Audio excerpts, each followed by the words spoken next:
¿Cómo están, queridos hermanos? Es un gusto poder saludarlos nuevamente. Son exactamente las 21 horas y todos están cordialmente invitados para opinar, saludar. Si bien es cierto, el tema que vamos a tratar hoy día es un tema desde mi modesta perspectiva crucial, pero eso no obsta a que usted pueda saludar y pueda intercambiar bendiciones, saludos, opiniones, y puede también en el chat del programa que usted ya conoce a hacernos saber cuáles son sus inquietudes, a contarnos qué está haciendo, formular preguntas. Desde luego espero también tener las respuestas para esas preguntas. Siempre aquí detrás del micrófono, Marcelo Contreras, dispuesto a servirles. Pertenezco a la congregación Evangelio y Gracia, que por misericordia pastoreo. Es una congregación pequeña, muy modesta, muy franciscana. Contradictorio, franciscana es una designación de una misión católico-romana, pero me refiero a lo modesta que es. Así que bienvenidos todos los que hayan llegado a este programa, ya sea por casualidad o porque se haya propuesto en razón de la invitación que le extiendo. No quiero serle gravoso y desde ya le pido disculpas a quien esté escuchando si casi lo estoy trayendo en andas a escuchar el programa, pero yo le aseguro que va a ser bendecido hoy día. Créame que el Señor va a bendecir su vida.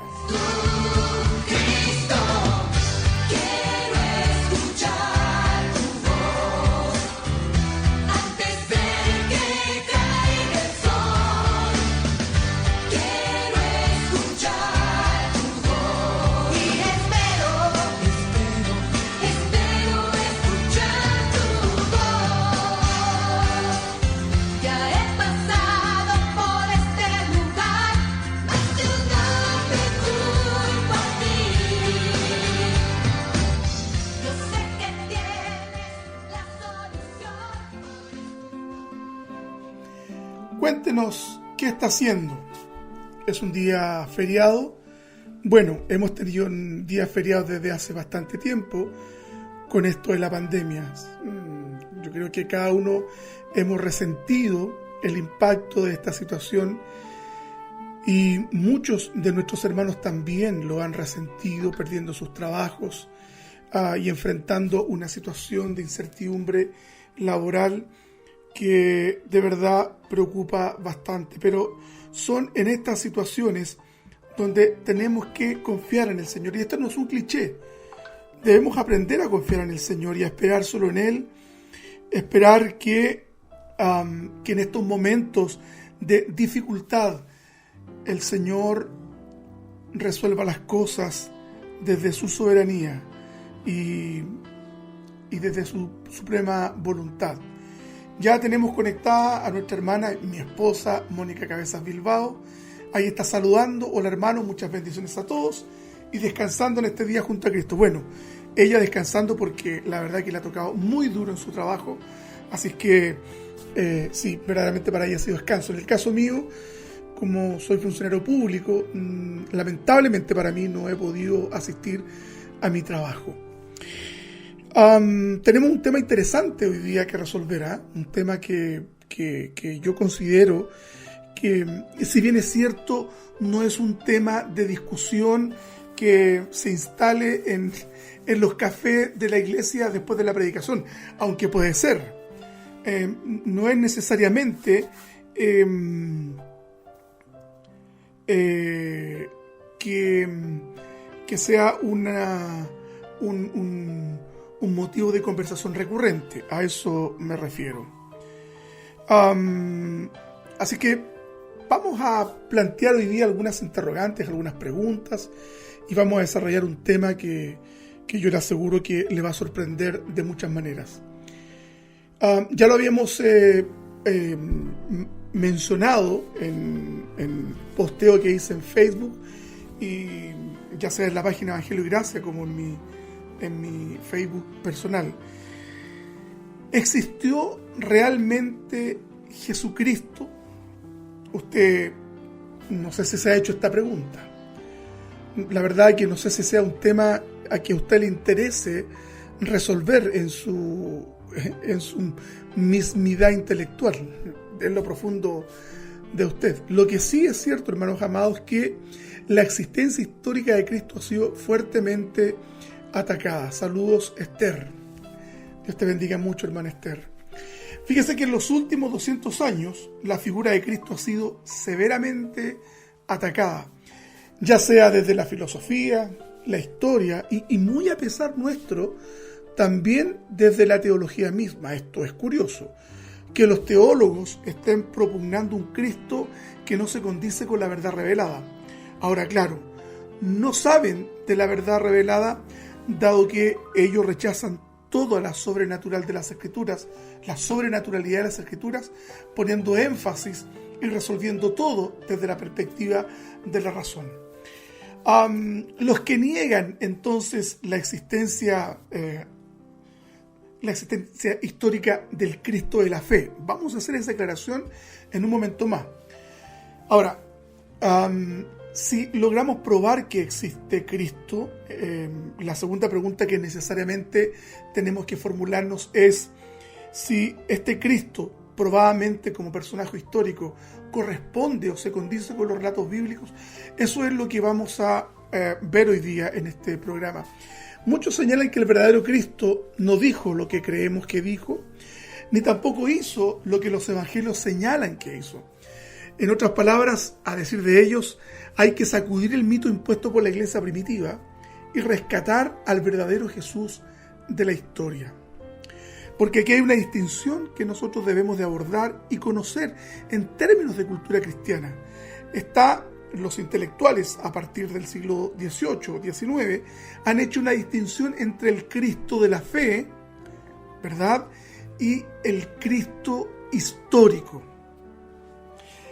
Vamos a profundizar sobre eso. Para muchos investigadores de esta línea crítica, ¿verdad?, el Cristo que encontramos en la Biblia es un personaje ficticio. Lo dicen de esta manera, es decir, si bien es cierto, no negamos la existencia histórica de Cristo, creemos que el Cristo que describe los evangelios no se condice con la verdad histórica. Eso es lo que vamos también a averiguar. Ahora, este Cristo ficticio, según ellos, fue creado por los apóstoles, revestido más de un mito que de verdadera historia. Uno de los responsables de esta puesta en escena intelectual, por decirlo de alguna manera, es el famoso Seminario de Jesús, que es el centro de este tipo de pensamiento creado en el año 1985, cuyo quehacer intelectual principal de estos investigadores, que son aproximadamente 27, es cuestionar al Jesús del Nuevo Testamento, descifrar sus mitos y presentar ante la opinión pública al verdadero hombre detrás del personaje creado por la iglesia primitiva. Es decir, entonces, que el Cristo que usted y yo confesamos es una suerte de creación de las comunidades cristianas que miran a Cristo desde los filtros mitológicos que heredaron desde, algunos sostienen, de la filosofía griega. Uno de estos investigadores del Seminario de Jesús es John Dominic Crossan, profesor universitario. Este señor intenta demostrar públicamente que Cristo no es divino, que nunca hizo milagros, no nació de una mujer virgen, es decir, virginalmente, y que todo esto corresponden para él invenciones instaladas por la iglesia primitiva. Vaya que es un tema complicado, porque yo le formulo la pregunta a usted, mi querido hermano, y le pregunto, y yo le digo, deme usted razones, yo un incrédulo, para creer que Cristo es verdaderamente un personaje de la historia. No sé si a usted le han formulado esta pregunta, pero créame que en mi caso sí que la han formulado. Yo estudié en alguna de las universidades donde he cursado mi educación, tanto de pregrado como de posgrado. Este tema es un tema latente, es un tema que está en la palestra de la discusión intelectual. Por lo tanto, yo siempre, hermanos, creo que es necesario que cada uno de quienes confesamos a Cristo tengamos ciertos elementos probatorios en términos de apologética, para hacerle saber al mundo que cuestiona nuestra fe, que nuestra fe también tiene un fundamento histórico. Tiene un fundamento histórico, verdaderamente. Entonces, vuelvo a la línea que estaba desarrollando. Entonces, la tarea de estos investigadores modernos es hacer un ejercicio intelectual e intentar separar al Cristo de la fe respecto del Cristo histórico. Esta es la tarea entonces. Entonces, hay una suerte de divergencia entre el Cristo que se confiesa desde la fe y el Cristo en tanto personaje histórico.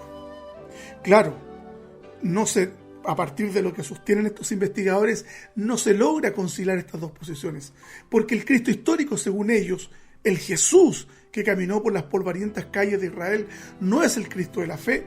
Este Cristo de la fe entonces está revestido de un mito que se adosó a la predicación cristiana desde el primer siglo y más adelante también en la historia. Entonces, este tema, hermanos, pudiera parecer que no tiene relevancia para nosotros que creemos en el Cristo de la fe. Creemos en el Cristo de la fe y confesamos el señorío absoluto de su nombre. Pero créame que ya sea en las aulas universitarias como en algunos seminarios, esto constituye un tema de debate permanente. Y aquellos estudiantes que están insertos en estos debates intelectuales respecto ya sea del Cristo de la fe o el Cristo como sujeto histórico, son los que, una vez graduados, egresados de estos seminarios, van a las iglesias a promover este tipo de pensamientos. Hermanos, muchas de las ideas que hoy día la gente asume cotidianamente son ideas que surgen desde las aulas universitarias. No crea usted ni piense que surgen por generación espontánea. No, hay un trabajo intelectual para que se asentara la cultura posmoderna o para que se asentara social y culturalmente el concepto de la ideología de género. Estos elementos surgen desde las aulas universitarias y en el caso de la ideología de género puede pesquisarse hasta la primera mitad del siglo XX, como por el gran texto que escribió doña Simone de Beauvoir. Por lo tanto, tenemos que estar alerta entonces a lo que se discute en las esferas intelectuales, porque lo que se discute en las esferas intelectuales termina permeando a la sociedad y en este caso termina permeando también la iglesia. Hermanos, el liberalismo teológico, es decir, aquel enfoque teológico que le quita todo lo sobrenatural a la escritura, desde intelectuales desde el siglo XVIII, son nombres un poquito enredados, pero se los menciono. Schleiermacher, por ejemplo.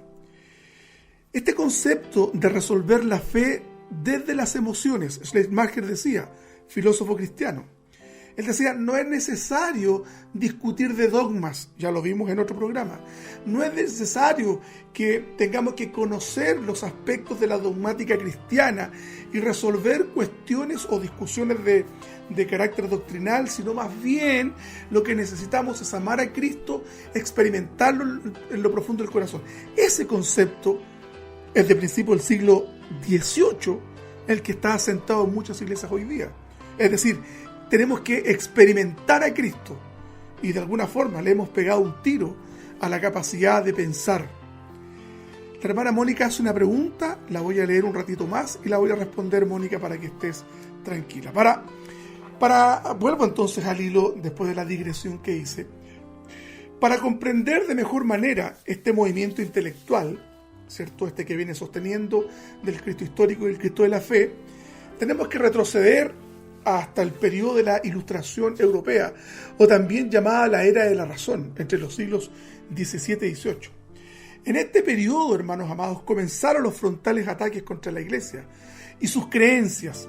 Se intenta suprimir la fe por la razón, la verdad revelada por la experiencia racionalista, y lo sobrenatural cambiarlo por lo natural. Y Cristo, sin lugar a dudas, recibe también los ataques de esta nueva corriente de pensamiento. Se referían ellos a Cristo como un hombre notable, un hombre importante, un gran líder religioso, pero carente completamente de divinidad. Una suerte de connotado maestro, pero total y absolutamente humano. Saludos a mi hermana Natacha, saludos a mi hermano Pochito que nos está escuchando. Alberto Sepúlveda, qué gusto de tenerte aquí en la línea. Saludamos a nuestro hermano Jan Flores desde Lima, Perú. Saludos, hermano Jan. Paulina, Mónica, están conectados los que por lo menos están dándose ahí se están comunicando con nosotros a través de el WhatsApp. Por lo tanto, entonces, cuando se impone la razón y se intenta resolver las problemáticas espirituales desde la razón, evidentemente que se produce esta colisión intelectual entre la fe y la razón. Ojo, nosotros no vamos en absoluto a renunciar a la fe, ni tampoco vamos a renunciar a este componente que Dios también nos dotó, que es la razón. Lo que nosotros creemos es que la razón no puede resolver cuestiones de fe. Saludos a mi hermano Vladimir. No puede resolver cuestiones de fe. En este periodo de la historia, donde la razón se entroniza como el elemento definitorio para resolver todas las problemáticas humanas. De hecho, he llamado el siglo de las luces, porque se suponía, la intelectualidad de ese periodo de la historia, entre el siglo XVII y el XVIII, suponían que todo lo iban a resolver desde la razón. La razón iba a ser entonces esta suerte de diosesillos que les iba a permitir a ellos resolver todas las problemáticas humanas. No fue así. Posteriormente a esto surge el movimiento romántico, que es totalmente contrario a lo que planteaban estos intelectuales. Y 2 guerras mundiales, 6 millones de judíos asesinados y todas las barbaries que se han cometido estos últimos 150 años se ha hecho bajo los aleros de la razón, la tecnificación de la razón. El hombre ha utilizado la razón para ejercer el mal. Bueno, bien, Cristo recibe entonces este ataque racionalista. Fíjese que en el año 1836 se publica un texto que da como el puntapié. Bueno, anteriormente ya habíamos visto que los filósofos ya estaban discurriendo sobre estas temáticas, pero el año 1836 se escribe un libro titulado La vida de Jesús. Un joven intelectual de apenas 26 años aborda la vida de Cristo de manera crítica. Este sujeto, Strauss, alemán, lo mencioné, sostenía que los relatos bíblicos eran una suerte de mitos, acontecimientos legendarios y que no pueden explicarse racionalmente. Pero, decía él, era conciliador respecto de otros intelectuales de su periodo, pero no surgen de la necesidad de la falsificación, como el caso de Samuel Reinarus. Yo sé que estoy mencionando nombres, pero yo le invito a que usted después pueda escuchar este programa y estar con el internet y comenzar a profundizar sobre estos temas. Samuel Reimarus era mucho más dogmático, mucho más frontal respecto de descalificar la fe cristiana. Reimarus, este intelectual también del siglo XVIII, expresa que todo lo que se escribe de la Biblia se hace desde una mentalidad precientífica y prefilosófica, es decir, el hombre no tenía los elementos con los cuales podía auxiliarse para poder interpretar los fenómenos de la naturaleza. Por tanto, lo que se narra en las escrituras no son otra cosa que libros de teología y de fe, pero Reimarus señalaba, al igual que el joven Strauss que escribe este libro, no tienen ningún valor histórico. Es más, ellos señalaban que los evangelios no estaban capacitados para develarnos el verdadero Cristo de la historia, por estar precisamente revestidos de mitos ajenos a la verdad histórica. Vuelvo a insistir, disculpe la majadería si es que lo soy. Es decir, el Cristo histórico fue revestido de la fe. O sea, esta persona que nació en Belén, que caminó en Nazaret, que se relacionó con la gente, era un hombre común y corriente, pero las comunidades cristianas del primer siglo lo revistieron de divinidad. Nos hablaron de este Dios trinitario que se encarnaba en Cristo. Si usted alcanza a percibir entonces todo lo que hemos planteado hasta ahora, es decir, todo lo que no se ajuste a la razón era tenido por fantástico y por lo tanto carente absoluta de verdad. Y eso, hermanos amados, hoy día todavía existe. Todavía hay gente que pone en duda que Cristo sea Dios y que Cristo sea divino y que haya nacido originalmente, que haya resucitado y que haya muerto vicariamente por nosotros. Ahora, todo este movimiento que yo le he descrito, sin duda que fue la antesala más inmediata para el desarrollo del liberalismo teológico. Este trágico ensayo filosófico, racionalista, científico, que menospreció las grandes verdades del cristianismo histórico. Las grandes verdades, es decir, el liberalismo teológico, que está muy instalado en algunas iglesias hoy día también, señala que Cristo no resucitó de los muertos, señala que Cristo no nació originalmente, señala que las profecías no tienen verdadero valor dado que se escribieron después de que los acontecimientos se suscitaron. No sé si me estoy explicando.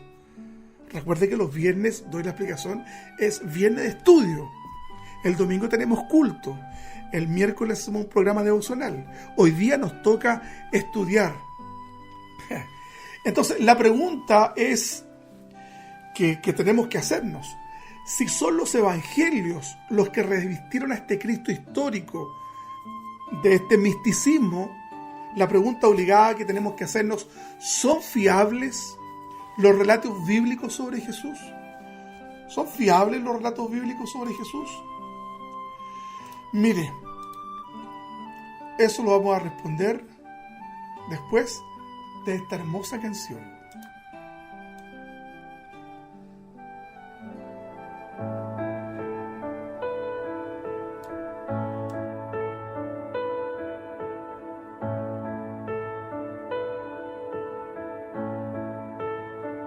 Cuán grande abismo entre nosotros, cuán alto monte para escalar, con desespero volví al cielo y en la noche te hice llamar. Allá en lo oscuro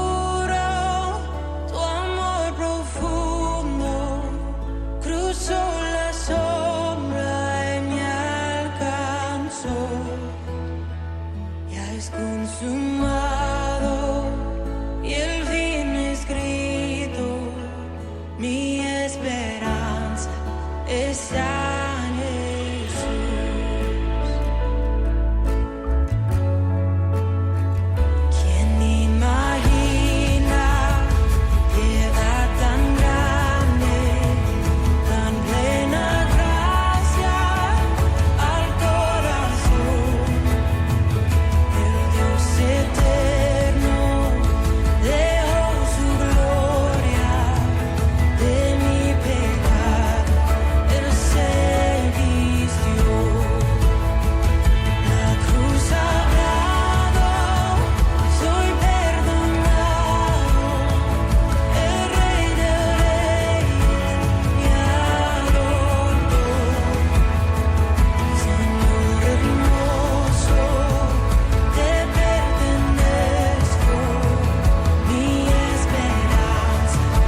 ¿Cómo están, hermanos? Tengo algunos saludos que enviar.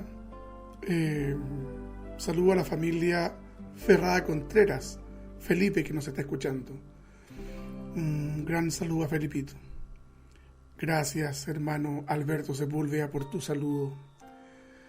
Gracias por tus ánimos, Vladimir. Bendito el Señor. Bendito el Señor. Entonces, la pregunta, quiero hacer un resumen hasta ahora de lo que he señalado. Primero, los ataques que se ha hecho a la verdad histórica de Cristo, como punto 1. Segundo, para algunos intelectuales del siglo XVIII y XIX y también del XX, la única forma de resolver las problemáticas humanas es a través del uso de la razón, el racionalismo. Por lo tanto, como el racionalismo es el instrumento donde se resuelven todas las problemáticas, todo aquello que no se sujete a la razón es desechado. Los milagros, por ejemplo. ¿Es razonable que un hombre muera y resucite desde la fe? Claro que sí, y nosotros creemos en esa verdad. Pero desde la razón eso es improbable. Pues bien, entonces el uso de la razón, los ataques al Cristo histórico o al Cristo de la fe. Tercer elemento, el cuestionamiento de todo lo sobrenatural del Nuevo Testamento. Dicen ellos entonces que no existe posibilidad que los milagros que se narran en el Nuevo Testamento hayan ocurrido históricamente. Es decir, son hechos que fueron agregados ya sea por los apóstoles o por la iglesia primitiva. O sea, Cristo nunca caminó sobre las aguas, eso es lo que estoy dando a entender, sino más bien era una forma en que las comunidades cristianas, influenciadas por el helenismo, por la filosofía griega, ellos intentaron entonces presentar a este Cristo milagroso. La pregunta subsecuente que tenemos que hacernos entonces es: ¿son fiables los relatos bíblicos sobre Jesús? Sin duda, hermano. Tenemos un material que es altamente confiable. Y la erudición moderna, que no necesariamente es cristiana, concede plena fiabilidad a los textos bíblicos. Cito, por ejemplo, hay un ejemplo muy hermoso que es el del libro de los Hechos. Uno de los más grandes arqueólogos de todos los tiempos fue Sir William Ramsay. Él estudió en las famosas escuelas históricas de Alemania. Estudió en Tubinga, una universidad en Alemania muy liberal. Esto a mediados del siglo XIX. En estas universidades se enseñaba entonces que el Nuevo Testamento era un tratado religioso escrito, decían ellos, a mediados del siglo II después de Cristo, el año 200. Y no es un documento histórico escrito en el primer siglo, como hasta ese periodo de la historia se creía. Este señor Ramsay estaba tan convencido de esta enseñanza que ingresó al campo de la arqueología. De hecho, el resto de su vida hizo esto de trabajar en el ámbito arqueológico. Y fue a Asia Menor para encontrar específicamente la evidencia física para refutar el relato bíblico de Lucas, el libro de los Hechos. O sea, es decir, este señor, imbuido por el racionalismo de su tiempo, decide entonces, provenía de una universidad donde le enseñaban estas cosas, y él se propone exponer al ridículo histórico los relatos de Lucas, del libro de los Hechos. Después de años de estudio de campo en terreno, Ramsay revirtió completamente su visión respecto de la Biblia y de la historia del primer siglo. Y Ramsay escribe esta forma muy sintética. Dice: Lucas es un historiador de primera clase. No solamente son sus afirmaciones confiables, él poseía el verdadero sentido histórico. En resumen, decía él, este autor debe ser colocado entre los grandes historiadores. ¿Qué le quiero decir con esto? Que el texto bíblico es absolutamente fiable. Es más, adoso más información respecto a lo que hace Ramsay.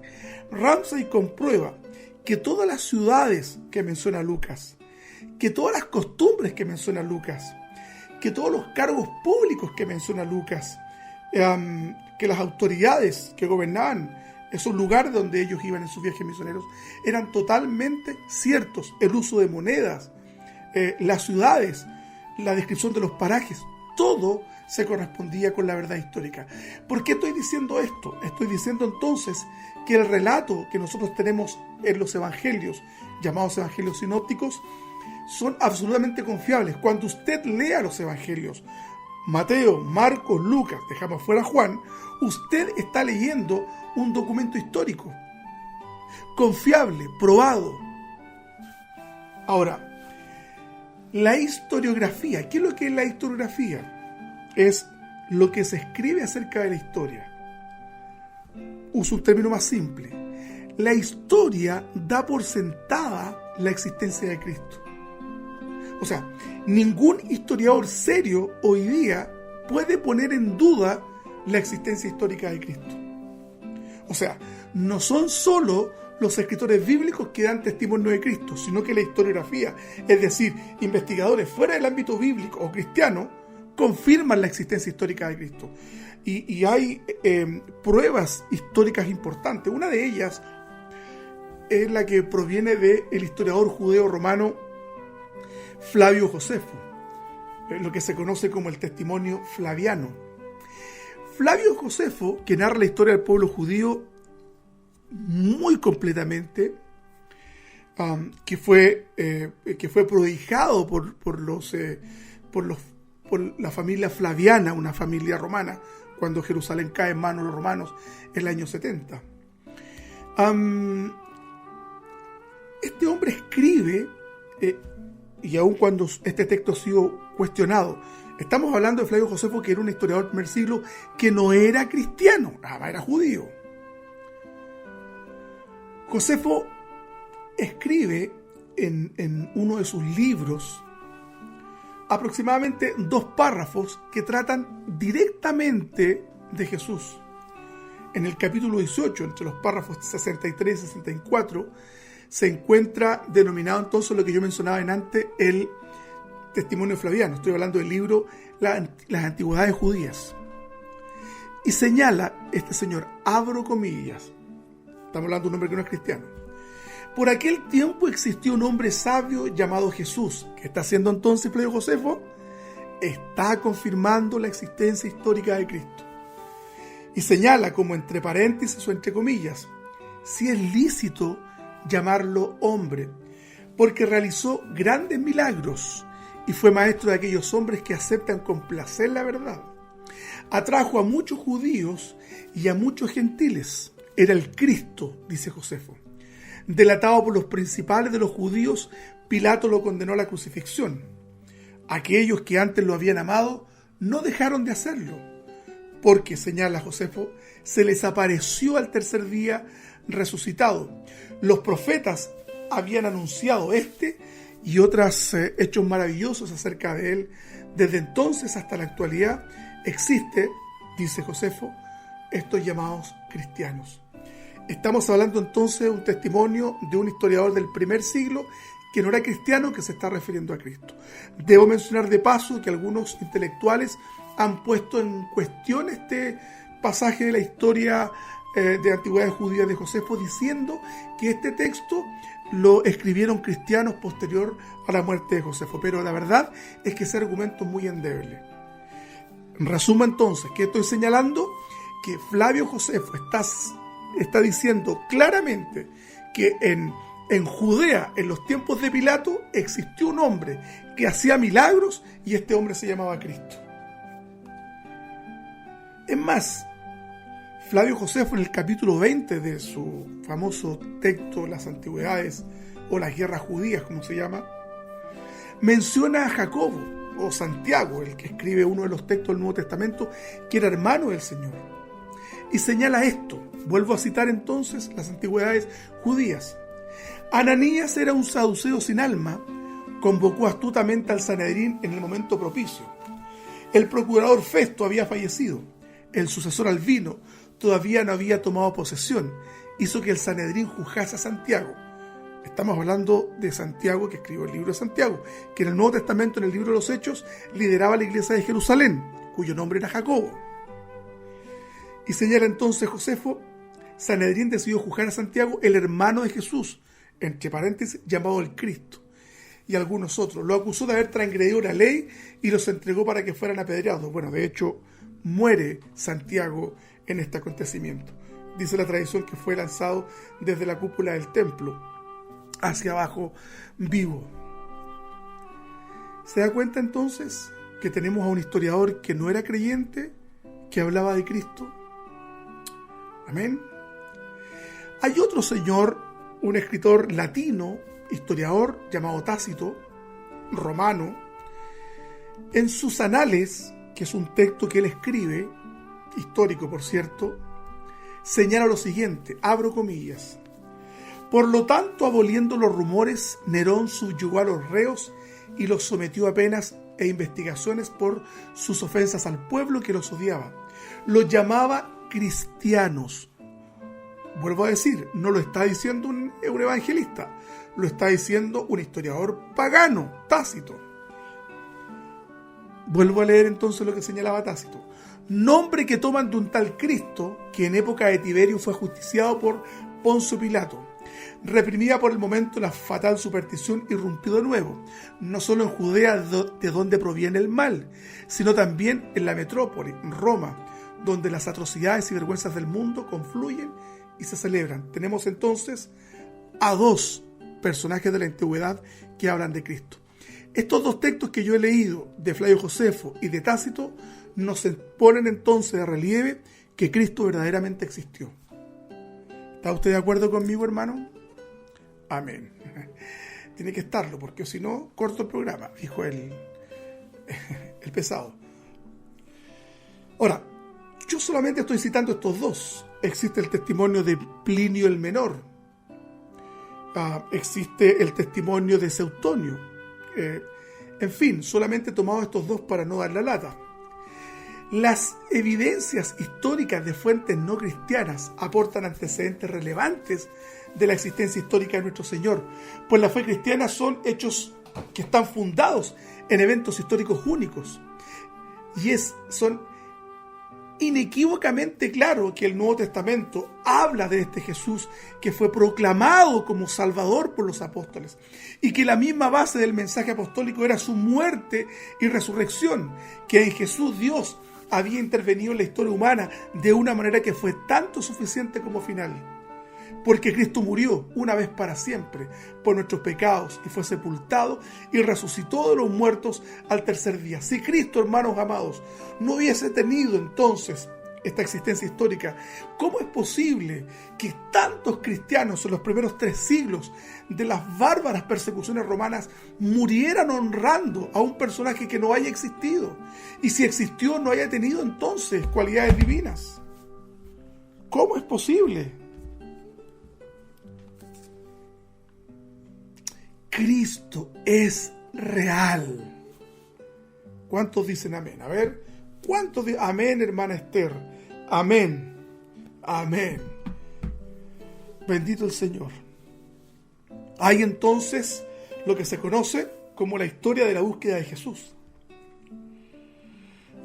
Para introducirnos en el debate sobre la persona de Jesús es fundamental conocer, lo dije al principio, la distinción que desde los días de Samuel Reimarus, un intelectual, siglo XVIII, se hacía entonces entre el Jesús histórico y el Cristo de la fe. Amén, Ramón Esteban López Escárate. La distinción entre el Jesús histórico. Amén, me dice el hermano Vladimir. Aleluya.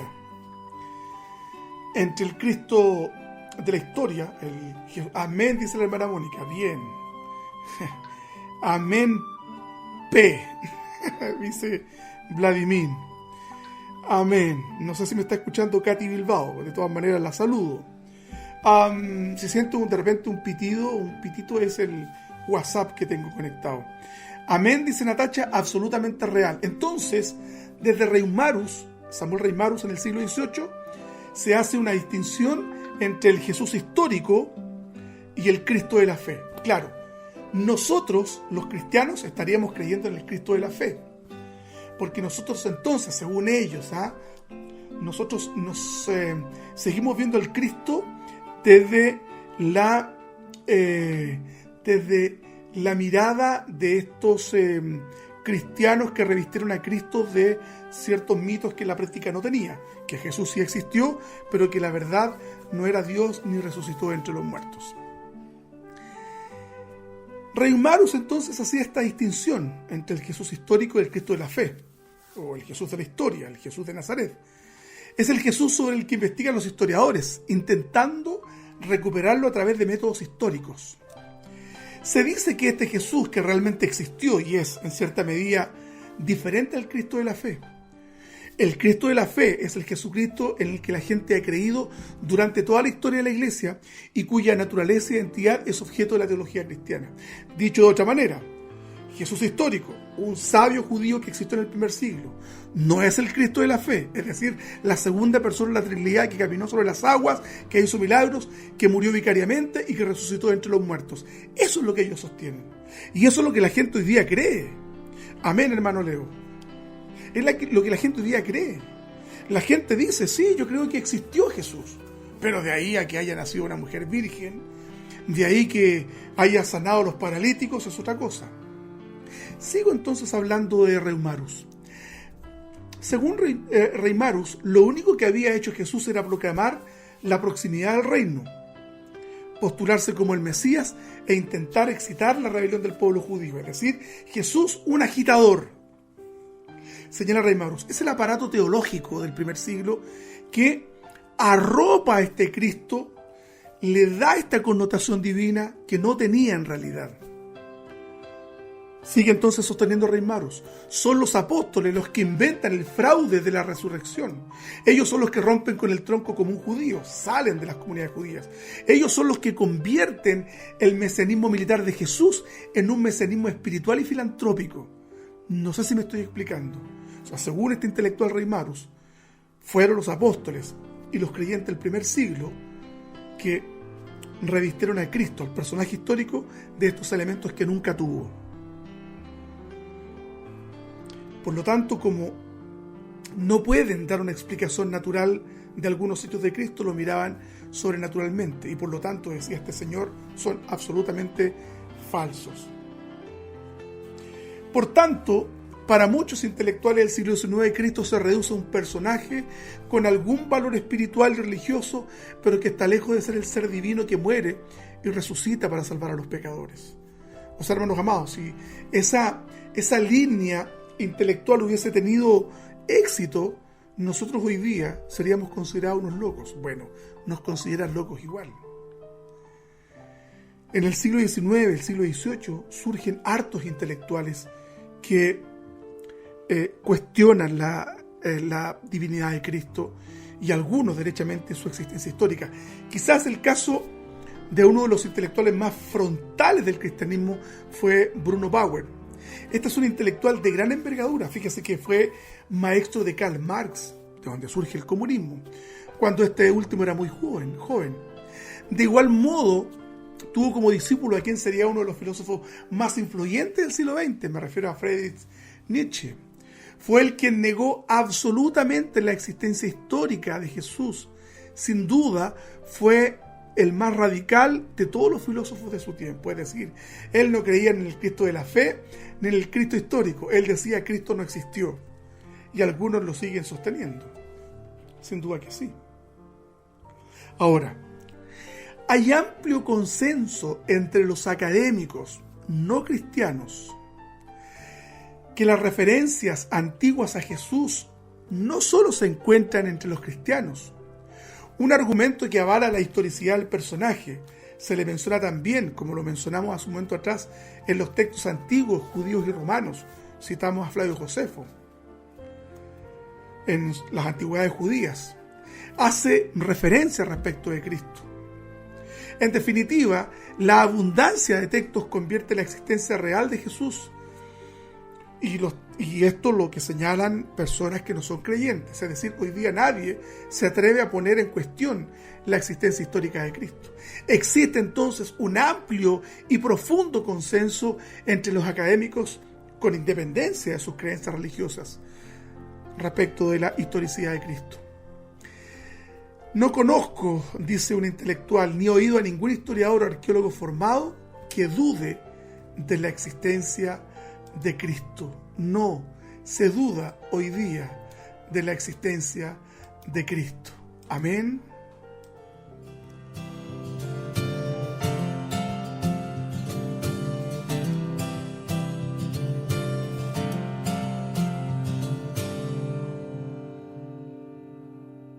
Por mucho tiempo busqué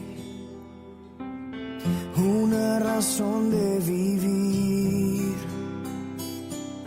En medio de mil preguntas, tu amor me respondió. Ahora veo la luz y ya no siento temor. Tu reino vino a mi vida y ahora vivo para ti. Cantaré de tu amor, rendiré mi corazón ante ti. Tú serás mi pasión y mis pasos se guiarán por tu voz.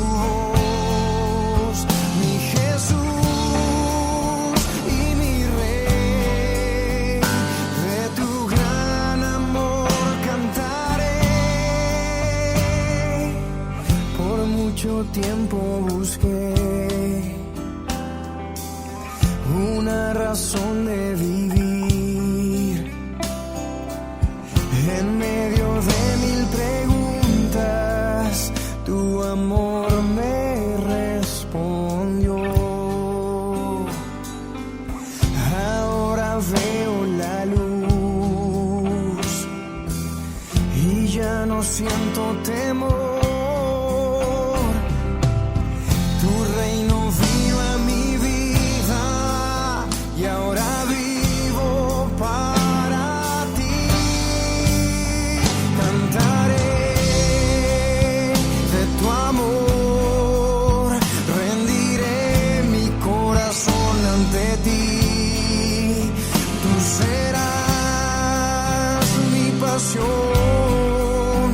Y mis pasos se guiarán por tu voz, mi Jesús y mi Rey. De tu gran amor cantaré, cantaré de tu amor, rendiré mi corazón ante ti. Tú serás mi pasión y mis pasos se guiarán por tu voz, mi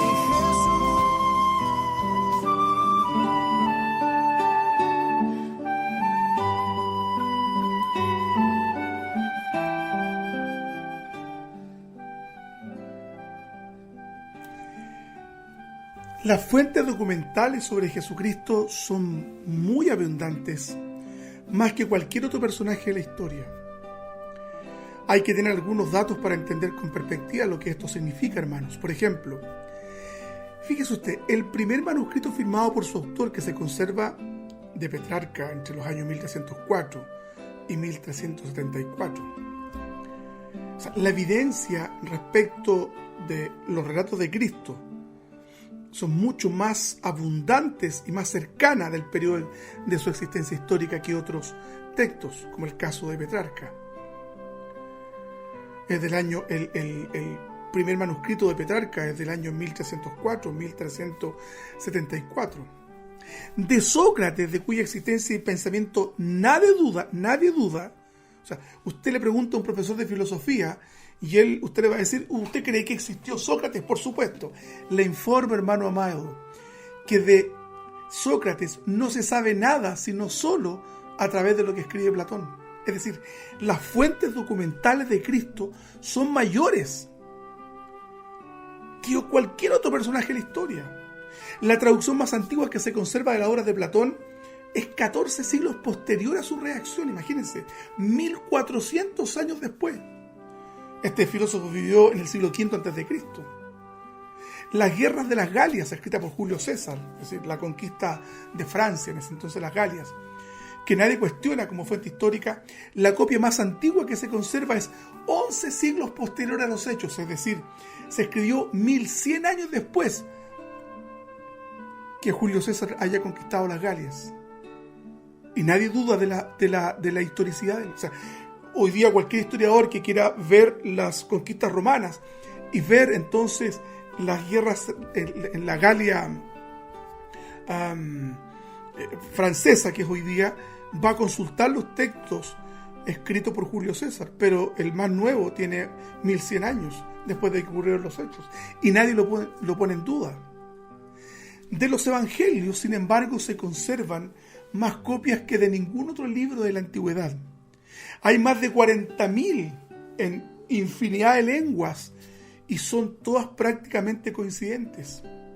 Solamente, hermanos amados, manuscritos griegos de final del siglo I y principios del siglo II se conservan como 6.000 y están apareciendo copias cada vez más antiguas. El manuscrito de John Ryland, que es del Evangelio de Juan, si no me equivoco, que está en el Museo John Ryland, es un manuscrito, una parte de un manuscrito que es 100 años después de los hechos de Cristo, 100 años, considerando, vuelvo atrás, que los escritos de Julio César de las guerras galias, el más nuevo, es decir, se escribe este texto 1100 años después de que los hechos ocurrieron.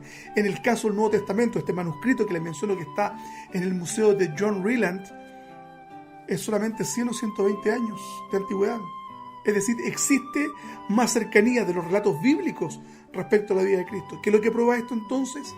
Prueba, hermanos amados, que Cristo existió y que Cristo, como es expresado en el Nuevo Testamento, es la pura y absoluta verdad.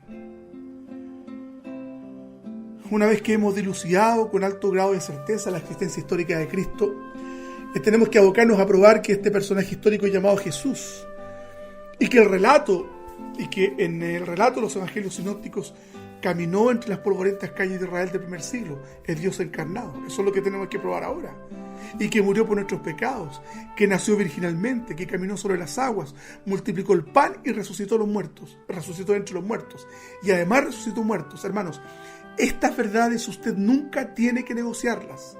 Nunca hay que negociar las grandes verdades del Evangelio. Existen aproximadamente 70 profecías que en términos particulares y precisos nos hablan de Cristo.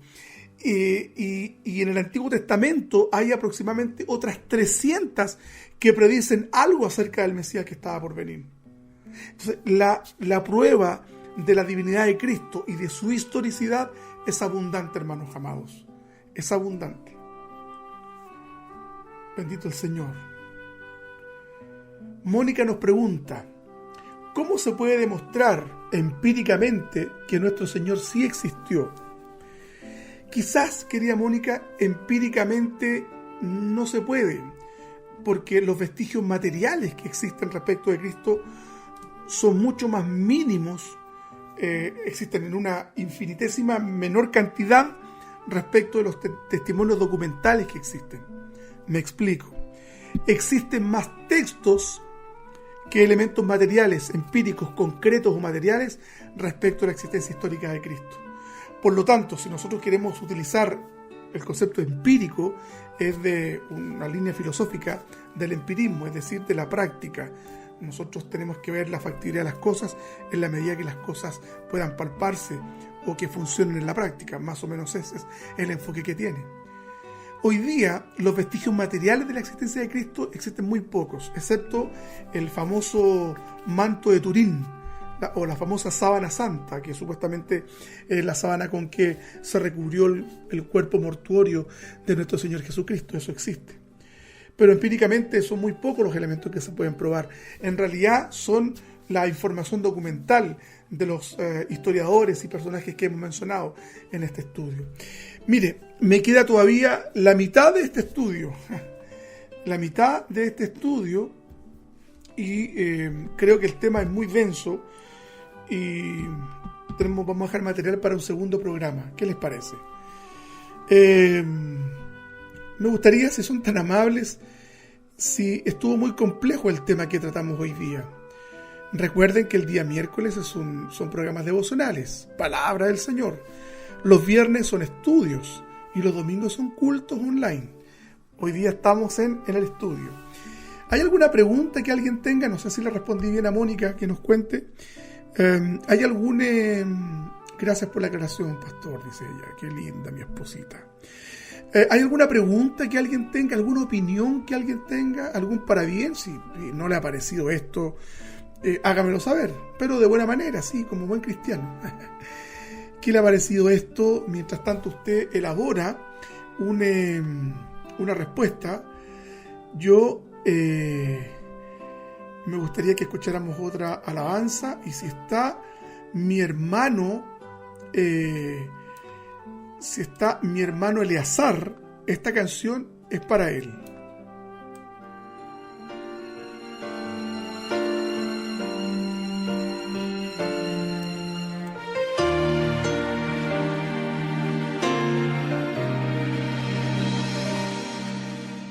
Al recordar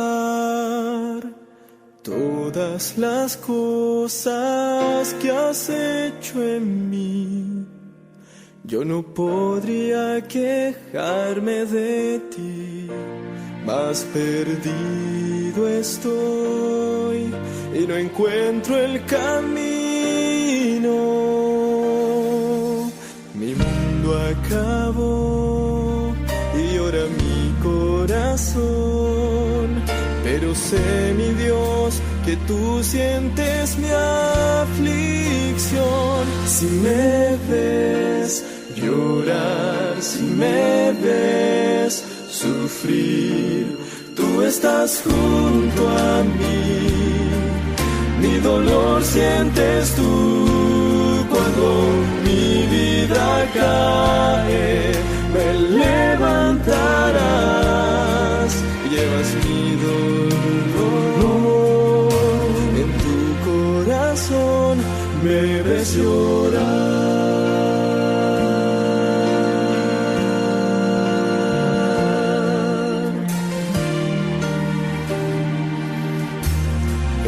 Soledad o en oscuridad, clamo a ti, Señor, y te ruego que me libres del mal.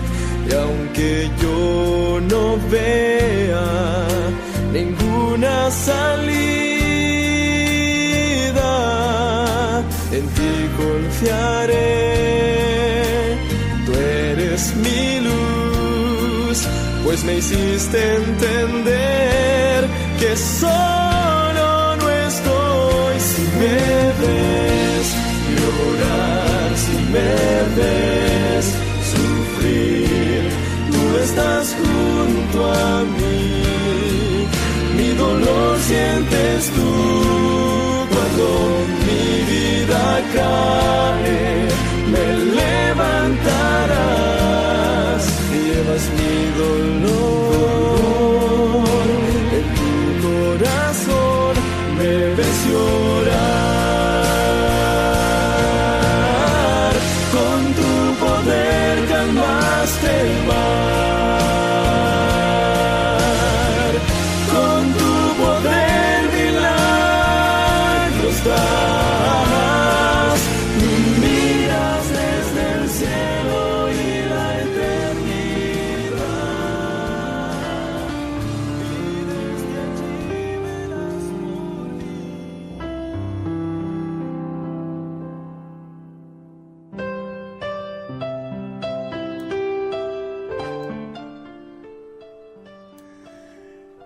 Gracias por preferirnos, es un gusto compartir con ustedes, les bendigo en el nombre del Señor. Doy gracias a todos aquellos que se han tomado el tiempo de acompañarnos. La intención también de este programa es educar. Gracias, Mónica, muy buen tema. Dios la bendiga, mi hermana Mónica. Y gracias por tomarse este tiempo en compartir con este modesto programa. Queda material para un segundo programa al respecto. Nos toca ver la singularidad del cristianismo. Eso lo vamos a hacer el próximo viernes para profundizar también respecto de la divinidad de Cristo. Saludo a todos los que se han conectado hoy día y les bendigo en el nombre del Señor, y nos estamos reuniendo en otra oportunidad. Gracias. El Señor le bendiga. Un saludo para el hermano Pochito. No sé si nos está escuchando todavía. Saludos, hermano Pochito. Aleluya, Jesucristo es incomparable, su vida, ministerio y palabras son eternidad. Mi pastor Gerson Quesada Río Seco. Aleluya. Gracias, Gerson. Así que saludos a todos los hermanos que hoy día han estado en sintonía. Emita nos dice: gracias por enseñarnos, bendiciones. Bendiciones, pastor, dice el hermano Leo. Muy buen tema, gracias, Leito. Gracias, pastor, dice Paulina. Bendiciones a todos. La hermana Natacha, sí, gracias, muy amable. Mónica, Vladimir, Alberto, gracias a todos los que hoy día se conectaron con nosotros. El Señor les bendiga y les guarde cada día de sus vidas. Pues me hiciste entender que solo no estoy si me ves llorar, si me ves sufrir. Tú estás junto a mí, mi dolor sientes tú cuando mi vida cae.